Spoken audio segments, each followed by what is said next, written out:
नमस्कार, स्वागत आहे तुमचं आपल्या मम्मीज कोल्हापुरी किचन अँड लाईफस्टाईलमध्ये.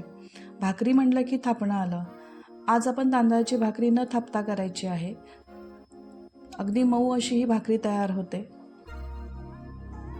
त्यासाठी तुम्ही व्हिडिओ अगदी शेवटपर्यंत बघा. ज्या काही मी टिप्स वापरलेल्या आहेत त्या तुम्ही नक्की फॉलो करा आणि तुमची भाकरी अगदी छान बनवा. चला तर मग सुरू करूया. त्यासाठी आपल्याला हा जाडा तांदूळ लागेल. हा इडलीचा तांदूळ आहे. हा मी अगदी बारीक दळून आणलेला आहे.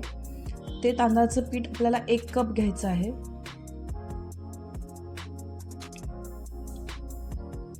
आता 1 कप पाणी आपल्याला गरम करत ठेवायचं आहे. पाणी पूर्ण उकळवायचं आहे. आता मीठ चवीनुसार टाका आणि पाणी पूर्ण उकळून घ्या.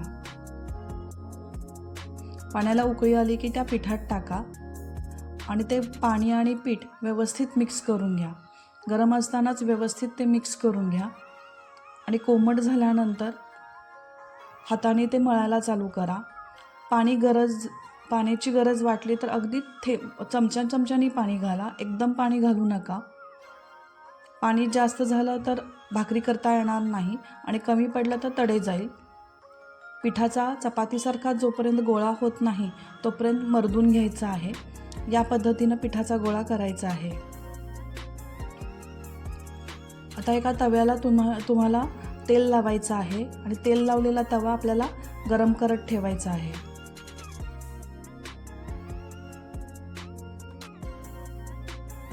तर तेल लावून झालेलं आहे. तवा तुम्ही गरम करून ठेवू शकता.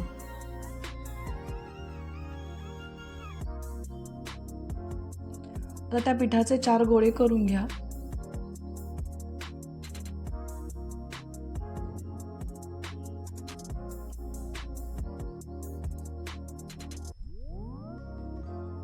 आता तो पिठाचा गोळा थोडंसं पीठ लावून आपल्याला हलक्या हाताने काठाकाठाने लाटायचा आहे. खाली तुम्ही पीठ लावा पण वर मात्र फार कमी पीठ लावा. फक्त पोळपाटाला लाटण्याला पीठ लागणार नाही इतपतच आपल्याला पीठ लावायचं आहे. भाकरी उलटी पालटी करायची नाही आहे. एकाच दिशेने आपल्याला लाटायची आहे आणि हलक्या हाताने आपल्याला जोपर्यंत पातळ भाकरी होत नाही तोपर्यंत आपल्याला लाटायची आहे. अगदी जास्त मऊ हवी असेल तर थोडीशी तुम्ही जाड पण ठेवू शकता.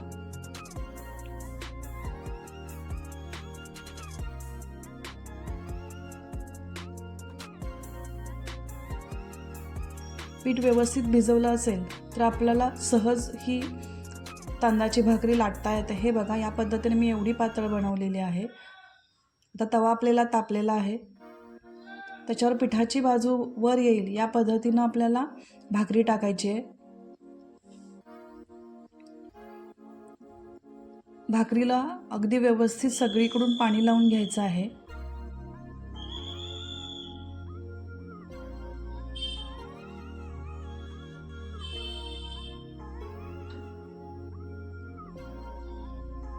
पंधरा ते 20 सेकंद आपल्याला या बाजूला भाकरी ठेवायची आहे.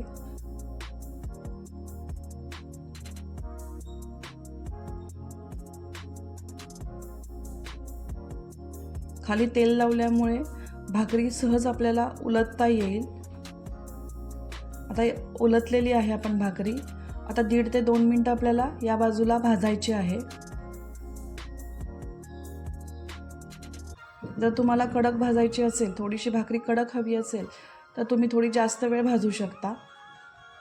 मी असे लाल डाग येऊस्तोपर्यंत भाजलेली आहे. हलक्या हाताने अशी दाबून दाबून फडक्याने तुम्ही भाजली तर सगळ्या बाजूनी छान भाजली जाते. या पद्धतीने तुम्ही 4ही भाकरी करून घ्या.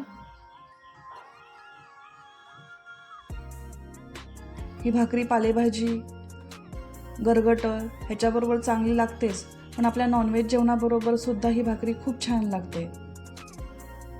मैद्याची रोटी खाण्यापेक्षा तुम्ही तांदळाची जर भाकरी खाल्ली तर आणखीन त्याची लज्जत वाढते. जर तुम्हाला ही रेसिपी आवडली असेल तर लाईक करा, शेअर करा, कमेंट करा. परत भेटूया अशाच हेल्दी आणि सोप्या रेसिपींसाठी. तोपर्यंत मस्त खा आणि मस्त राहा.